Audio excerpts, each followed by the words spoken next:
अस्सलामुअलैकुम। Face to face with Ayesha Bakhsh में आपको खुशामदीद कहेंगे। हुकूमत ने अदम एतमाद के खिलाफ सियासी के साथ साथ कानूनी लड़ाई लड़ने का फैसला भी कर लिया है। सुप्रीम कोर्ट में 63A1 की तशरीह के लिए रेफरेंस दायर करने जा रही है। अदालत उज़्मा में आज सुप्रीम कोर्ट बार एसोसिएशन की पटिशन पर भी समाअत हुई, जिसमें अदालत से हुकूमत को अदम एतमाद पर वोटिंग रोकने के इक़दाम से गुरेज की इस्तदा की गई थी। पीर को इंतहाई अहम समाअत रहेगी। सियासी महाज पर मुनहरिफ अराकीन को पाकिस्तान तहरीक इंसाफ की जानिब से शो कॉज नोटिस जारी कर दिए गए हैं। ये मामला क्या रुख इख्तियार करेगा? बाकी अपोजिशन ने इजलास के दिन करारदाद पेश न होने पर असेंबली में धरने और OIC कॉन्फ्रेंस रोकने की भी धमकी दी है। ये सब आज इस पर प्रोग्राम में बात करेंगे, जानने की कोशिश करेंगे कि हुकूमत और अपोजिशन इस मामले को सियासी, आइनी, कानूनी किस ढंग पर हल करना चाह रही है। साथ ही साथ प्रोग्राम में शामिल रहेगा तरीन ग्रुप का मौक़िफ़ भी। लेकिन आगाज़ करेंगे हम हुकूमत से। सेनेटर शिबली फराज साहब वफाकी वज़ीर साइंस और टेक्नोलॉजी हैं, प्रोग्राम में ज्वाइन कर रहे हैं। बहुत शुक्रिया आपका। सेनेटर साहब, ये फरमाइएगा क्यों इतनी ताख़ीर हो रही है? इजलास बुलाने को लेकर ताख़ीर हो रही है, डेट नहीं बताई जा रही है, किस बात का इंतज़ार है? स्पीकर साहब को क्या वज़ीर आज़म साहब की जानिब से हिदायत चाहिए? नहीं जी, देखें आयशा, बात यह है कि ये तो हम अपने जो भी हमें कानूनी एक जो मैंडेट मिला हुआ है, कानून में जो गुंजाइश है टाइम की, उसके मुताबिक होगा। तो इसलिए कोई हमें प्रेशराइज नहीं कर सकता कि हम कब करें, ये हमारा वो है। और इसी तरह ये स्पीकर का वो है, इस्तेहकाक है कि वो किस तरह और किस वक्त वो बुलाता है। लेकिन इसमें मैं एक बात करता चलूंगा कि आपने मुझसे सवाल नहीं पूछा, लेकिन आई एम श्योर ये जो अदम एतमाद की बातें हो रही हैं और जो ये सारा जो एक माहौल बनाया जा रहा है, जिसमें कि बदकिस्मती से जो बातें हम मीडिया में देख रहे हैं, उससे हम ये एक बात करना चाहते हैं। वो ये है कि अपोजिशन जो कि इंटरनेशनल इस्टेब्लिशमेंट के अलाकार बने हुए हैं, ये वो लोग हैं जिन्होंने कि इस मुल्क को लूटा है और इस मुल्क के मफादात, अवाम के मफादात को बेचा है। ये वो लोग हैं, ये वो चेहरे हैं जिन्होंने कि पाकिस्तान के जो जब भी कोई ऐसी सिचुएशन आई है तो इन्होंने हमेशा बैरूनी ताकतों के इशारों पर इस मुल्क की फॉरेन पॉलिसी को मुरतब दिया है।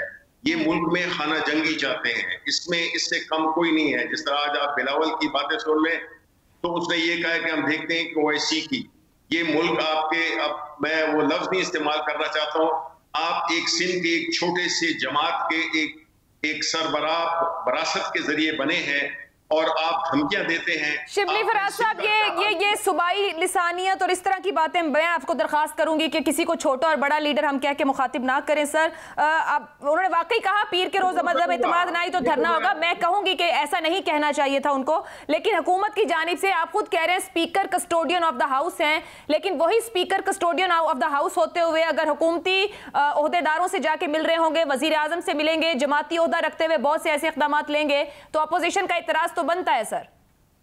देखिए, एतराज क्या करेंगे वो लोग जो कि चोरी के जरिए जो पैसा बनाया है और उसके जरिए लोगों के जमीर खरीद रहे हैं। ये डेमोक्रेसी है।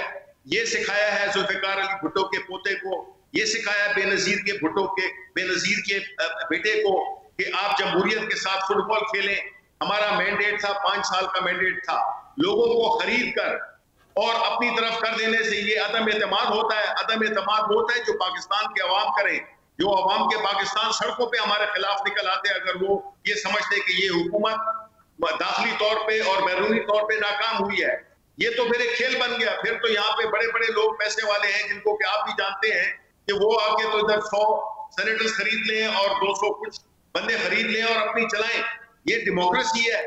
इस मुल्क में अगर आपने डेमोक्रेसी को आगे करना है तो फिर ये जो लोगों के जमीर खरीदे जाते हैं, ये जो है तो ये काम इसमें मीडिया में आपको बजाय इसके कि मुझे आप कहें कि किसी को छोटा बड़ा ना कहें, क्यों नहीं कहेंगे हम, और बजाय इसके आप ये कहें कि लोगों के जमीर, पैसे का इस्तेमाल, करप्शन, इसकी आप कहें आयशा कि आप उसकी पुरजोर मजम्मत करती हैं और वो लोग जो कि इस घिनौने कारोबार में मुलव्वस हैं इस वक्त उन पे लानत भेजते हैं। सेनेटर साहब, मैं मजम्मत करती हूँ अगर कहीं खरीदो फरोख्त हुई, मगर मैं अपनी हुकूमत से तवक्को करती हूँ सेनेटर साहब, मैं अपनी हुकूमत से तवक्को करती हूँ कि आप लोग जो ये कह रहे हैं कि किस ने मेंबर पार्लियामेंट ने कितने करोड़ लिए, ये आप लोग सबूत के साथ सामने लाके रखिए। आप हुकूमत हैं, इदारे आपके पास हैं, सिर्फ इल्जामात सर नहीं सर शिबली फराज साहब देखें, ऑपोजिशन में होकर बाहर रह के इल्जामात लगाना और बात है। सर मैं कह रही हूँ, मैं मजम्मत कर रही हूँ, अगर सियासत में पैसे का लेन देन हो रहा है, आईनो कानून के मुताबिक निजाम चलना चाहिए। ऑपोजिशन सर देखें, वोट ऑफ नो कॉन्फिडेंस लाना तो ऑपोजिशन का इख्तियार है ना सर, ये तो आप एग्री करेंगे, आप पार्लियामेंटेरियन हैं, आइन इजाजत देता है कि आप वोट ऑफ नो कॉन्फिडेंस ला सकते हैं। बिल्कुल ला सकते हैं, बिल्कुल कानूनी है, आईनी है, लेकिन लोगों को वोटों को खरीदना जो है ये आईनी नहीं है, न ये जमहूरी है जो कि वो कर रहे हैं। और आप कह रही हैं कि सबूत लाएं। ये सर मैं तो किसी पे इल्जाम नहीं लगा सकती ना सेनेटर साहब, मैं तो इल्जाम नहीं लगा सकती। सर हुकूमत है ना, काफी नहीं है कि जी एवन फील्ड किधर से खरीदे, कैसे खरीदे। आप पूछते नहीं है कि आपके अकाउंट में शहबाज शरीफ, आपके अकाउंट के आपके मुंशी के अकाउंट में 16 अरब रुपए कैसे आ गए। ये सवाल है जो मीडिया को पूछने चाहिए। सेनेटर साहब ये सब सवाल उनसे पूछे जाते हैं सर, ये सब सवाल पूछे जाते हैं, उनके मामला अदालत में मौजूद हैं। इस वक्त तो हम बात कर रहे हैं सेनेटर साहब, इस वक्त बात कर रहे हैं कि ये जो मुनहरिफ अराकीन को आज शो कॉज नोटिस आपने जारी कर दिए एक जानिब 14 लोगों को, और साथ ही आप लोग कह रहे हैं कि ये जो 14 लोग हैं जिसको आप कह रहे हैं कि वो बिके हैं और उनको आप लोग गाली भी दे रहे हैं, इल्जाम भी दे रहे हैं, बट साथ आप कह रहे हैं कि अगर आप वापस आ जाएं तो हम आपके लिए तौबा का दरवाजा खुला है, हम आपको पकड़ लेंगे। सर ये तो फिर आप ऐसे लोगों को साथ शामिल क्यों करना चाह रहे हैं सेनेटर साहब जो गलत लोग हैं? फवाद चौधरी ने तौबा का लफ्ज़, तौबा अल्लाह ताला भी कबूल करता है, हम कौन होते हैं कि हम नहीं करेंगे। शिबली फराज साहब मैं यही तो पूछना चाह रही हूँ, वो कल भी कहीं से तौबा करके आए थे, आज भी शायद आपसे तौबा करके कहीं और चले गए हों, आप फिर उन्हें कह रहे हैं तौबा करके आ जाए। अगर लोग इतने गलत हैं तो आपको तो अपने स्टैंडर्ड्स ऊंचे रखने चाहिए सर। आपको उनके जूतों के हार पहनाएगी आवाम, उनको हमारे वोटों पे इलेक्ट हुए हैं और आज उनका जमीर जाग गया है, जबकि ये पैसे लिए हैं 20-20 करोड़ 15-15 करोड़। आपको तो पता है आसिफ अली जरदारी की जो स्पेशलिटी है वो यही है। और आप कह रही हैं कि जी ये जमहूरियत ये जमहूरियत होती है जिसमें कि लोगों के मैंडेट को लूटा जाए, टाइम से पहले उनकी हुकूमत को डिस्टेबलाइज किया जाए। क्या आप नहीं समझते हैं कि एक वो गवर्नमेंट जिसने इस मुल्क के गरीब आवाम को सेहत कार्ड दिया, वो गरीब तरीन लोग जो सिंध में जो बिल्कुल रोटी पानी सेहत से बिल्कुल वो है महरूम है, उनको और पूरे पाकिस्तान के अवाम को हमने एहसास कार्ड दिया। गैर सियासी बुनियाद पे हमने इस्लामोफोबिया का इंटरनेशनली इमरान खान ने यक जुबान होकर एक जान पर, ये मौलाना फजलुर रहमान ने किया। इतनी बड़ी अचीवमेंट है जिसमें कि गुस्ताखे रसूल के लिए इंटरनेशनली हमने एक लॉ रेजोल्यूशन पास करवा लिया यूनाइटेड नेशन से। और हम क्या करें, हमने तालीम में भी हमने वो की है, हमने डूबती इकोनॉमी को, हमने कोविड जैसे मुल्क जिसे मुल्क तबाह हो गए थे, हमने कोविड जैसे को हमने सुपर तरीके से अपने अवाम की रोजगार को भी और अपने अवाम की सेहत को भी हमने हमारी स्ट्रेटेजी की वो कर सकता है। कोई हुकूमत के 3 साल में कर सकती है। ठीक सर, टेक योर वर्ड्स, लेकिन अगर मैं उन लोगों को छोड़ूं भी, तरीन ग्रुप की बात कर लें, अलीम खान ग्रुप की बात कर लें, एक आपके एमएनए है नजीब हारून साहब, उनकी बात कर लें, वो तो खुद कह रहे हैं नजीब हारून साहब कि इमरान खान साहब को जमात में से किसी और को ऊपर लेना चाहिए। अब मैं अपोजिशन की बात नहीं कर रही, आपकी जमात के अंदर तकसीम की सर बात कर रही हूँ, वहां पर लोग खफा हैं, अपनी जमात से नाराज हैं। देखिए मैं आपको बताऊं आयशा जी सर, आप मुझे इसलिए भी अजीज हैं कि मेरे वालिद साहब के बारे में आपने खबर नशर की थी।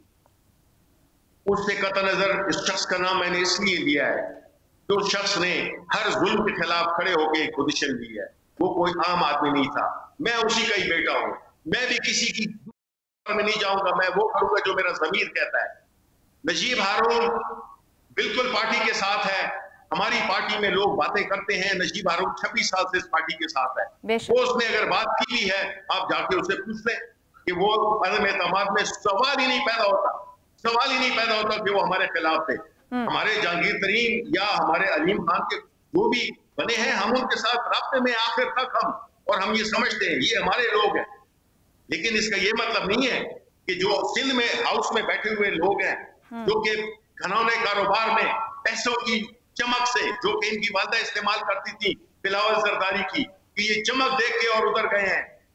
इतना अगर इनमें जमीर था, इस्तीफा देते और जाके फिर इलेक्शन लड़ते। और रहा इमरान खान, इमरान खान इस पार्टी का एक ही सर होता है और वो इमरान खान है। उस पे तो किसी की जरूरत ही नहीं हो सकती है कि वो उसको माइनस करे। दुरुस्त। इमरान खान पीटीआई है, पीटीआई इमरान खान है। दुरुस्त। सर, अब एक मामला है जिसको लेकर कहा जा रहा है हुकूमत की तरफ से कि 63A की तशरीह के लिए सदारती रेफरेंस भेजा जाएगा। अब ऑपोजिशन इसको ये भी कहती है कि डिलेइंग टैक्टिक है। 63A की तशरीह की कहाँ जरूरत हुकूमत समझती है कि जरूरी है कि वो मसला हल होगा, तो क्या फिर उसके बाद ही वोटिंग की जानिब जाने की जरूरत है? देखें, ये जो कानूनी चीजें हैं, हमने तो जिस तरह कहा है कि हम आईन और कानून के अंदर रहते हुए, बिकॉज हम एक लेजिटिमेट अवाम की इलेक्टेड ऑपोजिशन लीडर्स के जो बच्चे थे उन्होंने भी इमरान खान को वोट दिया, और तो छोड़ें, हम कानून और आईन में अंदर रहते हुए, लेकिन हम किसी को अपने ऊपर चढ़ाई नहीं करने देंगे। कोई किसी ने चढ़ाई करने की कोशिश की तो फिर हम उसको मुंह तोड़ जवाब देंगे, और हम ये ना समझे कि हमने हाथों पे मेहंदी लगाई हुई है। हम हर चीज के लिए तैयार हैं। हम हुकूमत में हो, हुकूमत में ना हो, हमारी जद्दोजहद जारी रहेगी, बिकॉज हमने मुल्क को जिस तरह 2018 में इन चोरों, इन डाकुओं से हमने जान छुड़ाई थी, हम पाकिस्तान के अवाम आज भी सड़कों पे जाएं, लोग हमें आज भी वो कहते हैं कि जी इनको वापस नहीं आने देना। अवाम की ताकत, अवाम हमारे साथ है। दुरुस्त। और ये फैसला अवाम करेंगे। बेशक अवाम फैसला करेंगे। नहीं बैठे हुए हैं। सर, ये जो बिलावल भुट्टो की जाने से ऊपर भी जिक्र हुआ, वो कहते हैं कि असेंबली हॉल से नहीं उठेंगे अगर अदम एतमाद की वोटिंग की तारीख वहां नहीं स्पीकर साहब देंगे, तो हुकूमत की स्ट्रेटेजी क्या होगी इस पर उस दिन? देखिए, पहली बात तो ये है कि अगर बिलावल जरदारी ने ये बात की है, जो कि मैंने सुनी है, खुद भी सुनी है, इत्तेफाक से मैं गुजर रहा था टीवी के करीब से, मैंने ये सुनी है, तो ये बड़े शर्म का मकाम है। यानी इससे जाहिर होता है कि उन्होंने मुल्क के मफादात के लिए OIC, जो कि हमारे इस्लामी ममालिक की एक तंजीम है, जिसमें कि फिर ये मैंने कहा है ना कि ये बैरूनी इस्टेब्लिशमेंट के आलाकार हैं, उनकी इंस्ट्रक्शंस पे ये सारा कुछ ये कर रहे हैं। ये डिसरप्शन, ये लॉ एंड ऑर्डर, OIC को फेल करना, ये सारा इनका एजेंडा है, और अवाम इनको नहीं छोड़ेंगे। ठीक। अच्छा सर, एक आपने बात कर दी कि आपके लोग इंटैक्ट हैं, वो चाहे नजीब हारून है, तरीन ग्रुप है या अलीम खान ग्रुप है। इत्तेहादी जमातों से कितनी तवक्को और उम्मीद आज जब हम इस वक्त बात कर रहे हैं अभी भी हुकूमत को है? देखिए, मैं आपको बताऊं आयशा, एक बात बड़ी क्लियर है, जहां तक के इत्तेहादियों का ताल्लुक है, उनका बिल्कुल हक बनता है कि वो हमारे साथ रहें या न रहें। वो उनकी अलहदा पार्टीज हैं, और वो उनके से हमारा कोई गिला नहीं होगा। हमें यकीन है कि वो हमारे साथ रहेंगे। 3 साल रहे हैं, अभी भी रहेंगे, 1 साल, 1.25 साल रहता है। लेकिन ये जो लोगों को खरीद कर और अपनी तरफ लाना, लोगों के जमीर खरीद कर और अपनी तरफ लाना, ये इनकी स्ट्रेंथ है। इस पे हम पूरा खड़े रहेंगे कि हम ये जो पैसों से खरीदे हुए, जमीर खरीदे हुए, ये बिकाऊ माल। सर, सेनेटर साहब, ये जो आप बात कह रहे हैं, गुज़िश्ता रोज ही चौधरी शुजात का बयान आया जिसमें उन्होंने ये कहा साफ तौर पर कि पहली तहरीकी अदम इत्तेमाद है जिसमें खरीदो फरोख्त नहीं हुई। मैं तभी कह रही हूँ कि ये तो फिर हुकूमत को साबित करना पड़ेगा, और उन्होंने कहा कि सब इल्जामात और प्रोपेगेंडा है। ये आपके इत्तेहादी हैं, साथ बैठे। याद होगा सेनेट इलेक्शन में साथ दिया था, तब खरीदो फरोख्त नहीं हुई थी, और क्रेडिट भी लिया था स्पीकर साहब ने पंजाब का। नहीं, देखिए मेरी बात सुने आयशा, बात ये है कि अगर चौधरी शुजात ने ये बात की है, जाहिर है कि वो क्या कह सकते हैं, इंडिपेंडेंट पार्टी है उनकी, वो बात कर सकते हैं। लेकिन आप क्या समझते हैं कि पाकिस्तान के अवाम घास खाते हैं? आप क्या समझते हैं कि ये इनकी जमीर हैं जिन्होंने कि अपनी वोट बेचा है? इस सिचुएशन में अगर उनको अगेन रिपीट करता हूं, अगर कोई पार्टी से इख्तिलाफ था, पार्टी से खुश नहीं थे, इस्तीफे पेश करते, और जो कानूनी है, हमने तो नहीं, आसिफ अली जरदारी ने लेटर भेजा था अपने मेंबरान को। क्यों भेजा था? 63A की जो उनमें दी थी, रेफरेंस दी थी, उनको डराया था। ऐसे लोग हैं। अब सिंध को तो इन्होंने बिल्कुल बंजर कर दिया है, सोमालिया बना दिया है। अब ये इस्लामाबाद की ग्रीनरी को भी ये सोमालिया बनाना चाहते हैं। सर, ये जो आपने बात की इस्लामाबाद की ग्रीनरी की, आप सब लोगों ने ऐलान कर रखा है हुकूमत और अपोजिशन ने सड़कों पर आने का। एक बात शेख रशीद साहब ने की, ये सुनिएगा, मैं आपके से सवाल रखती हूँ, सुनवाइए जी। इमरान खान साहब, मैं आपको एक इनकलाबी लीडर देखना चाहता हूँ। वजारत आज़मा छोटी चीजें हैं, ये आती हैं और चली जाती हैं, और ये पछताएंगे अगर आपको निकाल के ये समझ रहे हैं कि इमरान खान आसानी से घर जाएगा, तुम्हें भी घर लेके जाएगा। वजारत उज़्मा छोटी चीज है, इनकलाबी लीडर देखना चाहता हूं। अभी आपने गुफ्तगू में कहा हर चीज के लिए तैयार है, और जिस तरह के मामलात इस्लामाबाद में बढ़ रहे हैं, आप वहां बैठे हैं कि क्लोजली आप देख रहे हैं, क्या हालात किसी गैर आईनी इक़दाम की जानिब भी जा सकते हैं? देखिए, इसकी तो सारी जिम्मेदारी अपोजिशन पे आयद होती है। हम तो हुकूमत है, हम तो हुकूमत कर रहे हैं, अल्हम्दुलिल्लाह ईमानदारी के साथ हुकूमत कर रहे हैं, चीजें हो रही हैं, काम हो रहे हैं, इकोनॉमी उठ गई है कोविड के बावजूद। हम तो अपने बैठे हुए हैं। अगर ये खाना जंगी करना चाहते हैं, ये अगर जमहूरियत को कंप्रोमाइज करना चाहते हैं, ये अगर कोई ऐसी सिचुएशन क्रिएट करने जाते हैं, तो फिर जो शेख रशीद ने कहा है वो बिल्कुल दुरुस्त कहा है। ठीक है, बहुत बहुत शुक्रिया सेनेटर शिबली फराज साहब। विफाकी वजीर टेक्नोलॉजी हमारे साथ थे, कह रहे थे अगर कुछ भी गैर आईनी हुआ तो सारी जिम्मेदारी अपोजिशन की होगी। एक ब्रेक लेंगे, ब्रेक के बाद बात करेंगे सरदार लतीफ खोसा साहब पाकिस्तान पीपल्स पार्टी के रहनुमा, जानने की कोशिश करेंगे इन कानूनी सियासी मामलात का हल क्या बेहतर तौर निकाल पाएंगी और हुकूमत और अपोजिशन। इस ब्रेक के बाद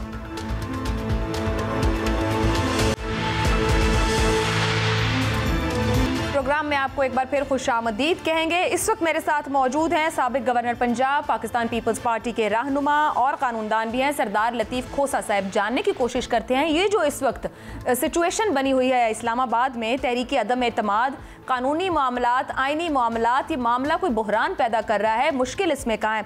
बहुत शुक्रिया खोसा साहब। ये फरमाइएगा कि मुनहरिफ अरकान जो हैं पाकिस्तान तहरीक इंसाफ के, उस मामले को लेकर हुकूमत सदारती रेफरेंस लेकर आगे बढ़ रही है, इस सिचुएशन में सही कदम है? देखें, हुकूमत तो अपनी शिकस्त तस्लीम कर चुकी।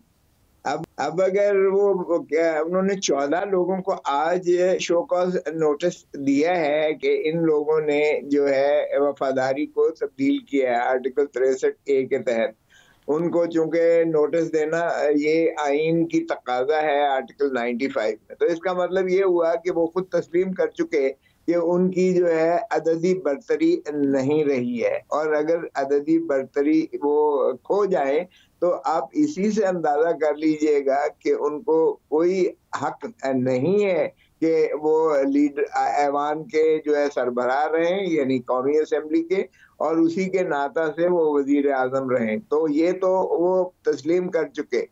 अब मुझे बताइएगा कि अगर ये वोट ऑफ नो कॉन्फिडेंस की प्रोविजन है आर्टिकल 63A में, तो जाहिर है कि जो एक वजीर आजम सिटिंग वजीर आजम है, उसने अगर अपनी जो है वो अपनी मेजॉरिटी को खो दिया है तो तभी होगा ना वोट ऑफ नो कॉन्फिडेंस।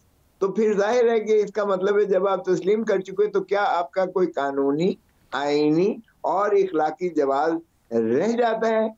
बेहतर तो यही होता कि इज्जत से वो जो है इस्तीफा दे के घर चले जाते और कहते थैंक यू वेरी मच, मेरा चूंकि अब जो है बरतरी नहीं रही है, मेरी मेजॉरिटी नहीं रही है, भले जिस वजह से भी उन्हें लोग छोड़ कर गए हैं। देखिए, ये 14 ही नहीं है, आप जरा आने तो दे 28 तारीख को। अगर ये 28 को करवाते हैं स्पीकर साहब, तो आप देखेंगे ये तो बहुत ज्यादा जो है अब उनको लोग छोड़ चुके हैं। खोसा साहब, ऐसी सूरत हाल में हुकूमत वोटिंग से पहले तशरीह चाह रही है 63A1 की सुप्रीम कोर्ट से सदारती रेफरेंस के जरिए। वो कहती है पहले सुप्रीम कोर्ट फैसला देगी फिर वो वोटिंग की तरफ बढ़ेंगे। क्या डिलेइंग टैक्टिक है या वाकई को तशरीह की जरूरत है? जी बिल्कुल कतई जरूरत नहीं है। ये खुद मोहतरम इमरान खान साहब ये जो है आयशा गुलालाई के केस में ये खुद सुप्रीम कोर्ट में लेकर गए थे और सुप्रीम कोर्ट में ये इनके खिलाफ हुआ। इनकी पिटीशन, इनकी अपील जो है वो मुस्तरद कर दी गई आयशा गुलालाई के खिलाफ। तो इसलिए अगर इनको दूसरी मर्तबा भी शौक है ले जाने का तो भले ले जाएं, ये जो है इससे कौन इनको रोक सकता है। खोसा साहब, वो दो बातें इसमें पूछना चाह रहे हैं। एक तो कि जैसे जो लोग सामने आ गए गुज़िश्ता रोज सिंध हाउस में नजर आए, मुनहरिफ अरकान है, वो कहते हैं कि फ्लोर क्रॉसिंग की कार्रवाई उनके ऊपर अब वो कर सकती है जमात। दूसरी बात यह कि क्या फिर उनकी नाअहली ताहियात होगी? आप समझते हैं कि इन दो पॉइंट्स को एक्सप्लेनेशन की जरूरत है सदारती रेफरेंस के जरिए?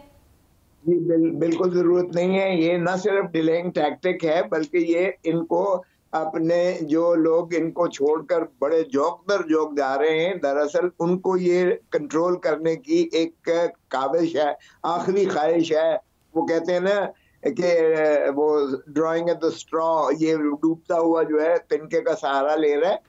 ये देखें, ये एक तो बात तो ये है कि जो डिफेक्शन है, मैंने खुद चूंकि जब फिरदौस आशिक अवान इन्हीं की जो इस वक्त माशाल्लाह एडवाइजर भी रही हैं, उन्होंने डिफेक्ट किया था और जो वो तो फ्लोर क्रॉसिंग करके नेशनल असेंबली में उन्होंने एक और पार्टी को ज्वाइन भी कर लिया था और अमीर हुसैन स्पीकर के सामने ही उनको तकरीर करके on the floor of the house, तो उसमें भी उनको डी सीट नहीं किया गया था। ये गुलाल अली को भी नहीं किया गया डी सीट। देखें, दो चीजें हैं, एक ये है कि आप अपने जमीर के मुताबिक एक चीज को समझते हैं कि जो है मोहतरम जो प्राइम मिनिस्टर साहब हैं उन्होंने डिलीवर नहीं किया है, कल हम अवाम को फेस नहीं कर सकते, उन्होंने इतनी तबाही फेर दी है कि अब बाजारों में चलना, घर के सौदे सल्फ लेना, अब जो है लोगों की गालियां सुनना ये गवारा नहीं है। और लोगों के हमनवा होकर अगर वो उसका MNA जो है वो समझता है कि मैं अब वजीर आजम का साथ नहीं दे सकता। खोसा साहब, ये कानूनी नुक्ते को सर थोड़ा सा और समझाइए कि वोट डालने से पहले कोई भी कौमी असेंबली का मेंबर डी सीट हो सकता है या नहीं हो सकता है? जी बिल्कुल नहीं हो सकता है, नंबर 1। एक और इसलिए कोई ऐसी तशरीह की जरूरत नहीं है, वो जाके अगर वोट देगा और वो पार्टी की जो है फैसले के मुतजाद खिलाफ देगा तो ही उस पर जो है उसका इतलाक होगा, वगरना आपको कैसे इल्म है कि वो जो है वोट किसके हक में देने जा रहा है। अब ये कह देना कि जी हम चूंकि कह रहे हैं कि आपने असेंबली में नहीं जाना है, तो ये कैसे किसी MNA को आप ये कदगन लगा सकते हो, उस पर बंदिश लगा सकते हो कि तुम नेशनल असेंबली में जाओ ही ना सर से, इसलिए कि हमने उसमें हिस्सा नहीं लेना है। सर अब इस पूरे मामले में स्पीकर का रोल बड़ा अहम है। खोसा साहब, स्पीकर साहब का जो किरदार है, तारीख के इख्तियार की सवाबदीद पर मामला खड़ा हुआ है। राय शुमारी वो कहते हैं कि अगर वो इजलास बुलाएं और फिर गैर मुअय्यना मुद्दत के लिए उसे मुलतवी कर सकते हैं। 8 तारीख को ये तहरीक दी गई थी। अब ऑपोजिशन ये कह रही है कि अगर इस पीर को तहरीक ना लाई गई हो वहां पर तो वो धरना देंगे। आपके ख्याल में स्पीकर का किरदार और इख्तियार किस हद तक इसको खींच सकता है, डिले कर सकता है? पहले आपका जवाब दे दूं, ये डिस्क्वालिफिकेशन फॉर लाइफ नहीं है, इसलिए कि ये डिस्क्वालिफिकेशन का जुमरे में नहीं आती है, ये डी सीट होने की हद तक आती है। यानी मुद्दत के लिए वो MNA नहीं रहेंगे जो बकाया उनकी 5 साल में से बाकी रह गया है, वो डी सीट का लफ्ज है, वहां कहीं भी ये डिस्क्वालिफिकेशन नहीं है। अगर डिस्क्वालिफिकेशन हो तो फिर आर्टिकल 62(1)(f में सादिक और अमीन ना होने के नाता से अगर डिक्लेरेशन आता है तो फिर उस जो है आर्टिकल 62 में आता है। आर्टिकल 63A में डिस्क्वालिफिकेशन तो बहुत मोटी सी बात है, इसका मतलब है हुकूमत के पास कोई समझाने वाला ऐसा नहीं है।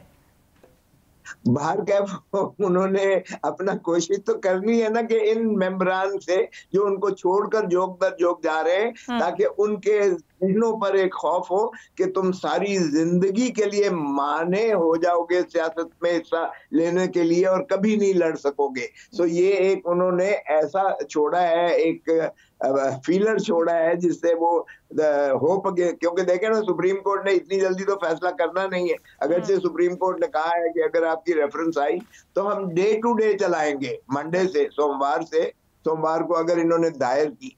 आज जो लगी हुई थी वो तो सुप्रीम कोर्ट बार एसोसिएशन की ये थी कि स्पीकर मज़ाहमत न करें और आर्टिकल 95 के मुताबिक, आइन के मुताबिक इसको सुरअत से चलाए। देखे ना, क्योंकि उनको सवाब दी थी 14 दिनों के अंदर सेशन बुलाने की, लेकिन जब सेशन बुलाया जा सकता है तो फिर 7 दिनों के अंदर उन पर वाजिब है, आईनी उन पर फरीजा है, फर्ज आयद होता है कि वो 7 दिनों के अंदर उस पर जो है वोटिंग करवाएं।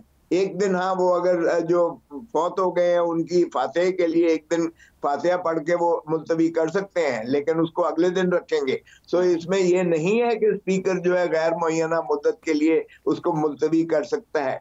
हाँ, अलबत्ता माशाअल्लाह जितनी फासिस्ट डिक्टेटरशिप इमरान खान के दौर में हुई है, हमने देखा कि सेनेट के जो प्रिजाइडिंग ऑफिसर था उसने भी यूसुफ रजा गिलानी के जो वोट जो हजफ जाया किए और उनको जो है रिजेक्ट किया, वो भी गैर आईनी और गैर कानूनी तौर पर रिजेक्ट किया, क्योंकि सुप्रीम कोर्ट कह चुकी है कि उस खाने में आप कहीं भी स्टैंप लगा सकते हैं, और अगर मोहर उन्होंने उसकी तस्वीर पर लगा दी तो वो बिल्कुल जायज था। सुप्रीम कोर्ट के फैसला जात के मुताबिक उन्होंने वहां जीते हुए को हरा दिया, सेनेट के चेयरमैन और साहब ये फरमाइएगा कि अगर सुप्रीम कोर्ट में ये रेफरेंस चलना शुरू कर देता है डे टू डे बेसिस पे, उस सूरत में अदम एतमाद की तहरीक की अगर तारीख आ जाती है तो वो मौखर की जा सकती है कि अभी मामला वहां है या नहीं, उसको उसी टाइम में 7 दिन के अंदर होना ही होना है?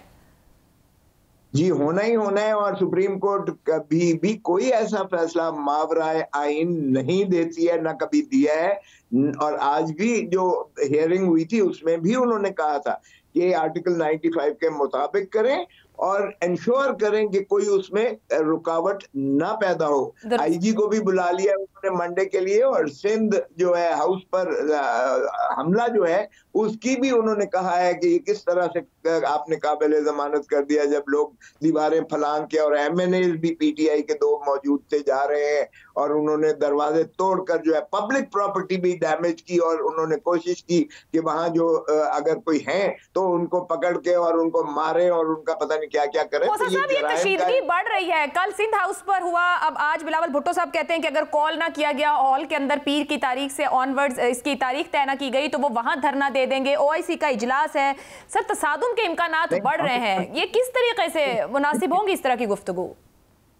बाहर धरना नहीं, उन्होंने कहा हाउस के अंदर धरना देंगे, अंदर धरना देंगे और देखेंगे कि कैसे होती है मीटिंग। देखें, ये तो इनको होश के नाखून लेने चाहिए कि जो चीज आइन में मुतय्यन है कि जमहूरियत का अमल जो है रवां दवा रहना चाहिए। क्या ये प्राइम मिनिस्टर साहब जो है और कस्टोडियन ऑफ द हाउस जो स्पीकर होता है वो स्पीकर पार्टिजन नहीं हो सकता, उसको इस्तीफा देना पड़ता है अपनी जमात से भी, क्योंकि वो कस्टोडियन ऑफ द हाउस हो जाता है। वो फिर वो पार्टिजन नहीं रहता, फिर वो पीटीआई या किसी जमात का मेंबर रुकन नहीं हो सकता है। तो इसलिए स्पीकर को चाहिए कि वो जो है इस ऐवान के तकद्दुस को मलहूज रखते हुए आइन के मुताबिक गैर जानिबदारी से अपने फराइज मंसूबी को अदा करे, और ठीक है हाउस में पुट करे। अगर मोहतरम इमरान खान साहब कहते हैं कि मैं बहुत ताकतवर हूं और ये मुशर्रफ वाली, जनरल परवेज मुशर्रफ वाली वो मुक्के दिखाता था आखिरी वक्त, और देखो ये मैं कितना ताकतवर हूं और मेरी ताकत का, तो अगर ये समझते हैं ताकतवर है तो दूध का दूध पानी का पानी।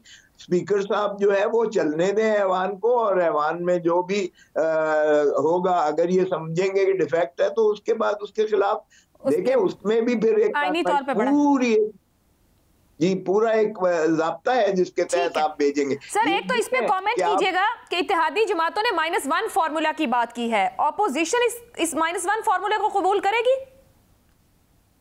देखिए, हमें तो बिल्कुल भी कबूल नहीं है। बाहर कैफ ये उनकी ऑपोजिशन का है। आपका क्या ख्याल है कि इमरान खान को -1 कोई करने को यानी पीटीआई तैयार है, या इमरान खान खुद -1 अपने आप को करेंगे? वो तो कहते हैं मैं ही पीटीआई हूं और पीटीआई मेरी ही है, और उनके बिना तो पीटीआई का तस्वर ही नहीं है। और उनके जो माशाल्लाह स्पोक्स पर्सन और जो माशाल्लाह बोलते ज्यादा फाल किस्म के लोग हैं वो कहते हैं ये तो तस्वर ही नहीं है, पीटीआई तो सिर्फ इमरान खान ही है, और इमरान खान ही पीपल्स पार्टी और पीटीआई ही इमरान खान है। खोसा साहब, ये अभी इस तरह की सूरत हाल है, अपोजिशन जितनी इकट्ठी हुई है, अदम एतमाद की बाद की सूरत हाल के खदोखाल उस तरह वाज़े नहीं दिखते। ये कह दिया जाता है जहां भी अदम एतमाद वहां भी अदम एतमाद, यूं और वो 3 माह की होगी हुकूमत, बाद में 6 माह की होगी, साल की होगी। ये ना हो कि वो अपोजिशन जो आज बहुत इकट्ठी है कल ये आपस में एक दूसरे के गिरेबान तक पहुंची हो। देखें, 2 चीजों पे ही जरा डिफरेंस है कुछ लोगों का, और खसूस ख्याल है कि जिस तरह हमने एक रीत डाली है कि भले वजीर आजम जाता रहे लेकिन वो हाउस जो है वो 5 साल मुकम्मल करे। तो हमने पिछले 2 टेन्योर्स में अपना टेन्योर भी 5 साल पूरा किया। मोहतरम यूसुफ रजा गिलानी साहब को सुप्रीम कोर्ट ने जो है नाअहल कर दिया, हमने राजा परवेज अशरफ साहब को बना दिया। उसके बाद आई मुस्लिम लीग नून की, हमने ट्रांजिशन और ट्रांसफर ऑफ पावर की और बड़े स्मूथली की। नवाज शरीफ साहब को सुप्रीम कोर्ट ने निकाल दिया, लेकिन असेंबली जारी रही और आप देखा कि खाकान अब्बासी साहब को उन्होंने वजीर आजम बना दिया और अपने म्याद पर ही 5 साल बाद इलेक्शन हुआ। हमारी ख्वाहिश तो ये होगी कि ये करें, लेकिन उस वक्त क्या पीडीएम और ऑपोजिशन क्या फैसला करती है उसमें जो है ये चीज सिर्फ रह जाती है। बाकी वजीर आजम का कोई झगड़ा नहीं है, हमने पीएमएलएन को ऑफर की है और पीएमएलएन ही को, चूंकि वो मेजॉरिटी सबसे बड़ी पार्टी है, वहाँ कोई झगड़ा नहीं है। साहब मुख्तसरन आखिर में चाहूंगी, क्या फोर्सी कर रहे हैं कि ऐवान का मामला ऐवान में हल हो जाएगा या मामला कहीं और किसी और रुख पर हल होगा? देखें, ये तो फिर स्पीकर पे मुनहसर है ना कि स्पीकर काश ही rises above his own self, काश के स्पीकर साहब मैच्योरिटी का सबूत दिखाए, काश के स्पीकर साहब जो है कस्टोडियन ऑफ दी हाउस बनकर सोचें कि इस ऐवान का वकार किस तरह से बढ़ाना है और जमहूरियत को किस तरह से हमने उसकी आबियारी करनी है। अगर तो ये हो नजर कौमी हो, मुल्की हो, आइन का मद्देनजर रखें तो कोई झगड़ा नहीं है, उसमें बड़ी स्मूथली हो सकती है। लेकिन अगर ये वही पार्टिजन बन के वही काम करे जो प्रिजाइडिंग ऑफिसर ने सेनेट में किया था, फिर वो डंडी मारे, फिर वो पीटीआई के लोगों को वोट ना देने दे। लेकिन शुक्र है, हम तो समझते हैं अच्छा है, क्योंकि हमें खतरा ये था कि ये स्पीकर साहब अपनी ही तशरीह और तौसीक करते हुए ये पीटीआई के लोगों को चीफ व्हिप आकर कह देगा कि ये डिफेक्ट कर गया, इसका वोट जो है वो आर्टिकल 63 में ना देना दिया, तो वो वहां मुजाहमत होगी और फिर जाहिर है कि उसमें गड़बड़ बातें हो सकती हैं। बहुत बहुत शुक्रिया। सरदार लतीफ खोसा साहब हमारे साथ मौजूद थे और वो कह रहे हैं कि स्पीकर के अहम है, अगर आईन और कानून के मुताबिक बढ़ा जाए तो मामला स्मूथली हल हो सकते हैं। एक ब्रेक लेते हैं, ब्रेक के बाद गुफ्तगू आगे बढ़ाएंगे।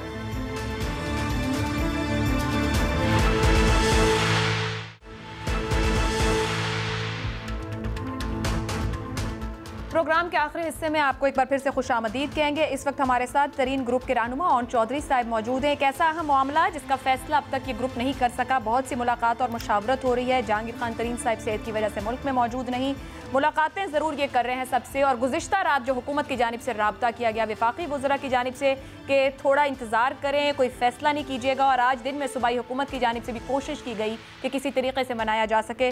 ओन चौधरी साहब हमारे साथ हैं, बहुत शुक्रिया आपका। ओन साहब ये फरमाइएगा कि गुज़िश्ता रात की काविश, आज दिन की काविश, कुछ आप लोगों का मूड मिजाज बदला, कुछ समझ आई कि आप कहाँ खड़े हैं? बिस्मिल्लाहिर्रहमानिर्रहीम, शुक्रिया।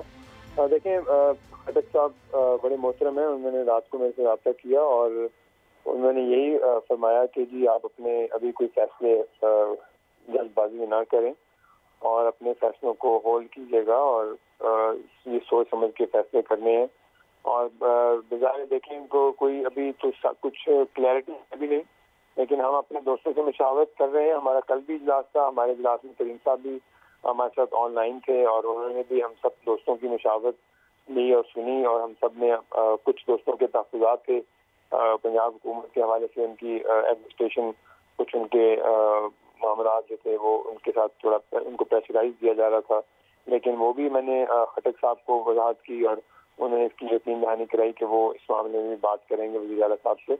और दूसरी बात ये कि अभी तो जो भी हमारा फैसला होगा वो सारे हमारे ग्रुप का मशावरती इजलास कल भी था, तरीन साहब से यही बात मुतफिक एक बात पे रहे कि जी जो भी फैसला करेंगे सब इकट्ठे फैसला करेंगे, जैसे सूरत-ए-हाल सियासी देखेंगे उसके मुताबिक।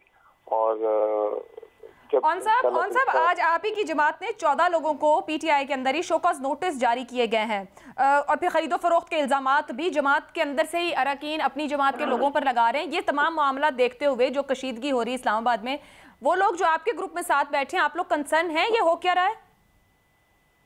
देखें, मैं बड़े दुख से ये बात कहना चाह रहा हूँ कि आज ये शोकॉज हो रहे हैं और जो लोग पार्टी के खिलाफ खड़े हुए, ये दिन क्यों आया है और इन लोगों को इस नौबत तक क्यों आए और ऐसी क्या वजूहात थी जो कि ये लोग पार्टी के खिलाफ खड़े हो गए। देखें, सियासी लोग हैं, ये हमारी पार्टी में थे और इन्होंने पार्टी का टिकट से इलेक्शन लड़ा और पार्टी की रहनुमाई की। ऐसे लोगों को आप, हमारे हालात क्यों बनते हैं जब लोगों के काम नहीं होते हैं, जब लोगों को इग्नोर किया जाता है सियासी लोगों को, आप सियासी लोगों को दूर नहीं करते, इनको करीब करते हैं। और आज मुझे तक दुख से, ये तकलीफ से कहना पड़ता है, जो मैंने कल टीवी पे देखा और जैसे ये लोग खड़े हो गए हमारे MNA जो हैं, आपने इन लोगों को अपने साथ मिलाना है। ये देखें, सियासत में हर से आखिर कुछ नहीं होता। सियासत में अपनों को दूर नहीं किया जाता, उनको करीब किया जाता है, और आपको जो रूठे होते हैं उनको मनाया जाता है। तो मेरे ख्याल से ये शोकाज दिया है, ठीक है, वो पार्टी चेयरमैन अपनी उनको जवाब दें वो लोग, और लेकिन इसको अच्छे तरीके से, ठीक है, कोई ऐसी शख्सियत सामने हो, कोई ऐसे लोग हो, कोई ऐसे मशीद सामने सियासी होते। मेरा मकसद कहने का कि ये सियासी चीजें सियासी तौर पे हल की जाती हैं।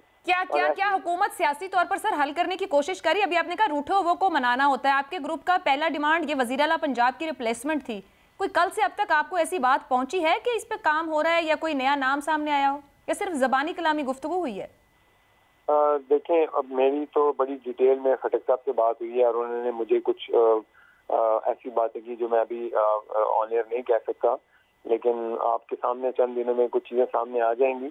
और मैं समझता हूँ कि अभी भी जो लोग हमारे नाराज लोग हैं, इनको आपको उनकी तहफ़्फ़ुज़ात को दूर करना चाहिए, और ये सियासी चीजें हैं, इनको सियासी तौर पे हल करना चाहिए, बजाय कि आप किसी को मार धार करें, गाली गलौज करें। मैं देख रहा हूँ टीवी पे, और ये अच्छी चीजें नहीं है। आप और चौधरी साहब, क्या यही वजह तो नहीं कि जो आप लोग इस कदर मोहतात हैं, वो जो 14 लोग सामने आ गए, जो उनके साथ सलूक हो रहा है, जिस तरह के इल्जामात हैं बिना सबूत के, या जिस तरह की गुफ्तगू है या गालम गलोच है, इसीलिए आप लोग इस कदर मोहतात तो नहीं कि देखा जाए कब वो D-Day आता है तब फैसला करेंगे? देखें, हम लोग तो सब लोग जो तरीन साहब के साथ खड़े हैं, वो एक बड़े असूली फैसले के साथ खड़े थे। तरीन साहब की हमायत में खड़े थे। तरीन साहब के साथ जो नाइंसाफी थी और उसकी वजह से खड़े हुए थे। हमने कोई हमारा एक एजेंडा तो तब ये था कि तरीन साहब के साथ नाइंसाफी हो रही है। दूसरी बात रही जो सियासी मौजूदा सूरत हाल है, इस पे हम अपने इजलास में हर चीज पे डिटेल डिस्कस करते हैं, और वक्त आने पे हम भी फैसला करेंगे। फैसला करना है, सियासी लोग हैं, सियासी फैसले करेंगे इंशाल्लाह। राइट नाउ इस वक्त आप लोगों की ऑपोजिशन के साथ, जो ऑपोजिशन जिस मौके पे खड़ी है, वहां आप लोग कितना करीब हैं? उनकी जानिब से भी तो कुछ ना कुछ गिव एंड टेक हो रहा होगा। सियासत में हर आपसे रास्ते में रहता है। चौधरी परवेज साहब से मेरी मुलाकात हुई, हम उनके पास तशरीफ गए भी है, और हमजा शहबाज साहब भी तशरीफ लेके आए, और हमारे तरीन साहब के घर पे ही वो आए, और उनसे भी बातचीत हुई। लेकिन ये कबल वक्त अभी कुछ चीजें ऐसी हैं जो सामने क्लैरिटी में नहीं है। जैसे ही क्लियर होंगी तो फिर हम भी अपना फैसला करेंगे इंशाल्लाह। कौन साहब, दोनों जमातों से मुलाकात हुई, आपने खुद भी कहा मुस्लिम लीग नून और मुस्लिम लीग काफ से गुफ्तगू के अंदर ज्यादा करीब या ज्यादा कुर्बत कहाँ महसूस हुई?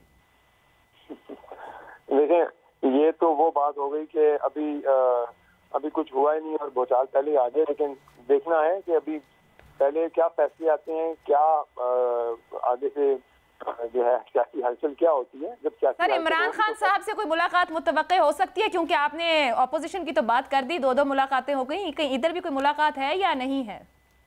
बिल्कुल, खटक साहब मेरे साथ रास्ते में है, और अगर कोई ऐसी पेशरफ हुई तो मैं बिल्कुल आपको भी आगाह करूंगा इंशाल्लाह। तो सर जब तक कोई इजलास का ऐलान नहीं हो जाता कौमी असम्बली के, आप लोग क्लियर नहीं है कि क्या होना है?